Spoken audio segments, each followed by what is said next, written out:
What's happening, sports fans? We got another great top recruit to talk to. This one just recently made his college decision. It's Noah Fields from Rancho Buena Vista. He is going to be going on to UC Merced to play basketball at the next level. Congratulations. Thank you so much for being on with us.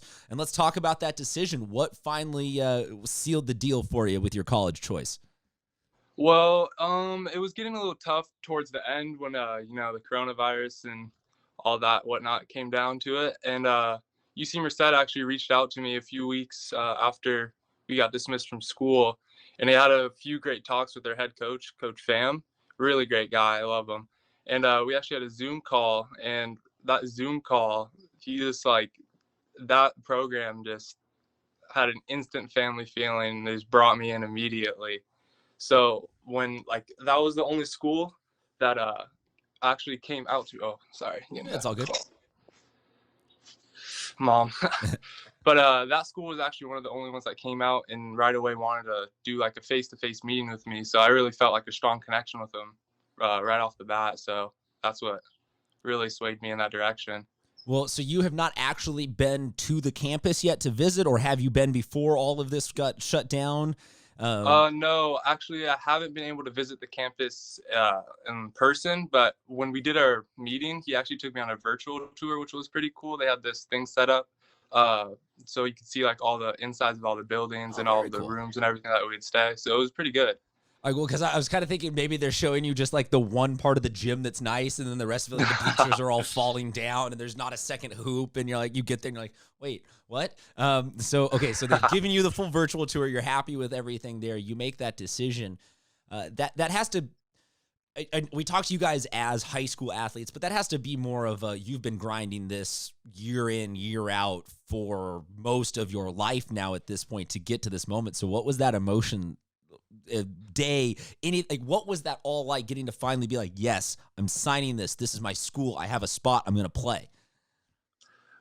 Well, the first day, I would say, I think it really hit me after I signed the national letter of intent, is when I just I hugged my parents. I went back to my room. I jumped on my bed, and I just kind of sat there. I didn't really do anything. I just sat there and thought, and I was just thinking about everything I've done and all of the work that I've put in, all of the years I've been playing basketball, and I've dreamed of going to college playing basketball, and it finally happening. It's a wonderful feeling. So for you at your time at RBV, it's been basically rebirth of the program, re-relevancy of the pro. I don't want to necessarily say that and step on previous generations' toes, but you guys your class gets to a CIF championship game. You're in the playoff conversation every single year. You guys are leading in scoring in certain you turned it into from sort of a back burner to a program that was getting a lot of attention around the county. What has that all been like from an insider's point of view? Honestly, there was a lot of pressure in the beginning. Coming in freshman year, there was a new head coach, Coach Abrams, as you guys know. It was his first year as a varsity head coach, and I was coming as a freshman. He knew me a little bit from middle school, so we had some talks. And I was playing freshman year, and the varsity team, they did a lot better than the previous year, but they're still struggling a little bit. So when he told me that I was going up to varsity my sophomore year, it kind of shell-shocked me. So being a part of that program sophomore year and seeing how everyone, I'll have to give a lot of credit to head coach Abrams, because he changed the whole momentum of the program. It everyone's new agenda was winning and getting better. So from that sophomore year when I was a part of that varsity team all the way up to my senior year, it was just an increase of hard work and wanting to win. So it was really a good feeling being a part of that team. What do you think is going to be some of your biggest takeaways? Because I feel like you almost talk about Coach in a sense that it's not necessarily that he taught you how to defend in the low post, or he taught you how to dribble drive off of your left hand or something like that. It seems like it goes a little bit deeper with how he impacted and how he led you guys to just be more of a metaphysical, and that he was really doing a lot for every direction of the program. Yeah, he was doing a lot mentally too. It was more of almost like a father figure role. He was teaching us to grow up as men and more about life, more so than just basketball. And that just helped us on and off the court. And with that, it just led to more wins.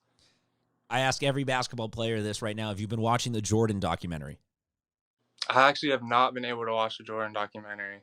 Fair enough. Then I will not have any follow-up questions on that until you do get to watch it, and then I want to get your opinions on it because I feel like everybody who's under the age of 25 right now doesn't really understand how physical the NBA used to be, and now that we have 10 hours of footage of it, I want everyone's takeaway on whether or not they would like to go back to that version of basketball where a little bit more physical and rough and tumble under the hoops and whatnot. What is the last? I mean, you guys, like you said, you were at the very tail end of the season. You were into the sort of the state playoffs, so you didn't necessarily have your senior season really ripped out from underneath you, but you still had, prom and senior night and just the last time you get to take a test and walk out and be like, I'm done with this play. Like all of this stuff that I think a lot of people look forward to for their senior year. You had it all taken away from you pretty abruptly. So what has this experience been like for you mentally, emotionally, anything that you're willing to share with us? How have you taken all this in? Well, I was honest. Well, our school just sent out an email today talking about there's still hopes for graduation. So there's still maybe a possibility for that. So I'm still, hoping for that. But prom is no more. I'm glad that I went to junior prom, I could say, because I didn't completely miss out the experience, but still kind of sucks I didn't get to experience the senior year with my friends and everyone. Did you have big plans for this year's prom? Well, last year I actually went to prom with a date. So this year was going to be like the year with all the boys and we're all going to go solo. So it would have been fun to experience that. I mean, are we talking like you already had the drip all picked out? Like were you, you're not that level of prepping for it? We weren't at that level yet. How's the hair treating you? I'm just, talking about drip now. I'm seeing it starting to get a little longer and curlier than we've seen you at most points during the basketball season. Are you doing okay? Yeah, actually, I have not gotten a haircut since the end of the basketball season, since our final game. I was kind of trying to grow it out, maybe get it a little long and flowy for the summer, hopefully. So like when we go to the beach, it'd be nice and stuff, but I guess there's really no point of that anymore. So. Has it ever gotten super long? I mean, are we talking about like the curls all the way down to the shoulders? Like when I was a kid, like elementary school, it used to go down to like my shoulders, and it was pretty cool because it was like it gets a little light during the summer, and when it got super long, it was almost like blonde on the tips. It was pretty cool. I liked it, but I always had to cut it because of basketball to just get in my face. I was gonna say, I feel like you'd have to wear like the headband and have it back, and then you just turn into like everybody's so fixated on the hair that they can't pay attention to the fact that you dropped 20 and 20, exactly. kind of thing. Because you're just out there like.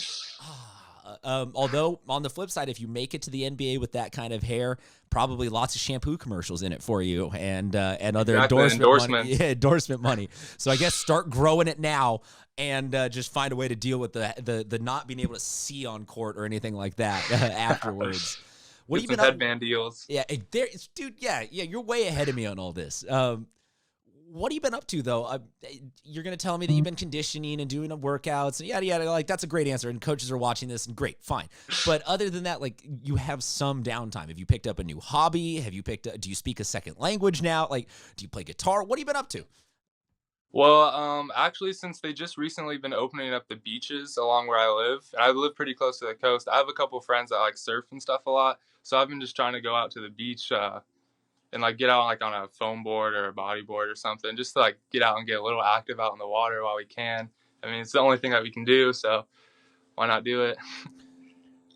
Favorite beaches? Do you have like, can you give us like top 3 beaches in San Diego that you like? Top 3 beaches in San Diego? Okay, number 1, I'm gonna have to go with Tamarack in Carlsbad. Number 2, The Rock in Oceanside. It's a little bit north of Buccaneer. It's a pretty nice spot. And then 3rd, I'm going to have to say Moonlight, just because it's the nicest beach just to be at. Okay, very nice. Now, do you think that the foam board is your peak, or are you going to try and get all the way into surfing? Will we catch you post-basketball career out with just long blonde hair, crushing waves, little puka shell necklace? Like, are you destined for that down the line? Do you feel that level of calling for the ocean? Or are you like, I like this spongy and I'm fine with this?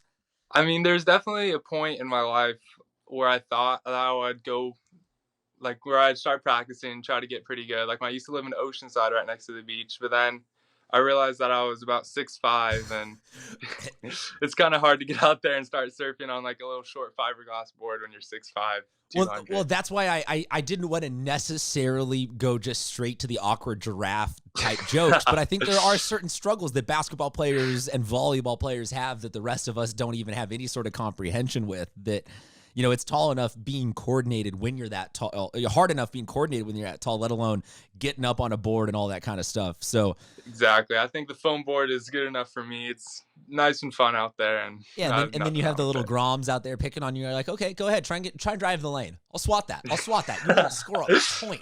I'll tell them to meet me at the nearest rec center. Yeah. Meet me at the rec center. They're gonna be like, what, brah? What'd you say, brah?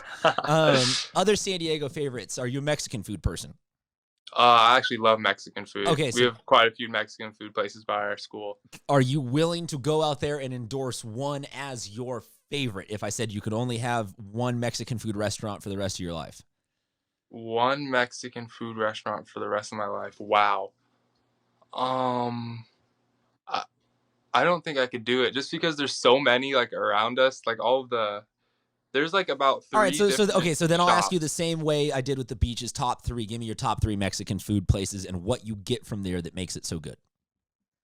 Okay, well, I have to say number one, definitely Eric Berto's. And I usually get their rolled tacos. Their rolled tacos are amazing. But the reason I'm putting them at number one is because they're actually the only Mexican place around us that's open 24 hours. So that comes in really An clutch sometimes. underrated element of it all. Exactly. Drive through 24 hours, you can't beat it. 1 a.m. Number rolled two, tacos, baby. yeah, exactly. Number two, I'm gonna have to go with maybe Junior's, which is a little taco shop next to our school. But they actually have this signature burrito called the RBV burrito, which I really like. Which is Dope. kind of just like it's kind of like carne asada fries, basically just put into a burrito. But it's named the RBV burrito, and that's awesome. I would love to know Exactly. how many other schools have that. Well, And but, then you know what? third, Here, hold on. I'll pause you for a second because we usually reserve the polls on our show for the actual in-studio show. But I'll go ahead and put this on the poll right now because I'm genuinely curious about this. And we'll say RBV has a burrito. Does your school? Yes or no? Please continue, though, with number three. number three, I'm gonna have to go with so number one was Eric Berto's, but there's actually an Alberto's. Oh, There's a they're lot all of named Berto's around something us. vaguely Yeah. similar. There's an Alberto's in Oceanside where I used to live that I used to go to all the time in elementary school. It is pretty basic, but I always used to just get the cheese quesadillas when I was a kid, and those were Hey, man, amazing. After sometimes a Boys and classic Girls is the Club getting best. picked up. Sometimes a classic is the best, and it's all you need. So there you go, folks. You got top beaches to check out. You got top Mexican joints to check out. You got a little bit of a story about, you know, how he wound up being virtually toured around everything. You have a little bit of everything. Now it's your turn to stand up, stay at least 6 feet away from Noah because we like this kid. We need him to stay healthy, but stand up, give him a round of applause, a salute, a tip of the cap, a thank you for all of your genuine entertainment that you have brought us here in San Diego, the joy you have brought us with your skill on the basketball court, and a congratulations and a thank you for representing us so well at the next level. We really look forward to seeing you wearing, it's blue and gold? Blue and gold. Deal. Bobcats. The blue and gold Bobcats. As he switches from being a Longhorn to a Bobcat, we say thank you. We say congratulations. We say stay safe. And sports fans, I say I will check in with you guys next time.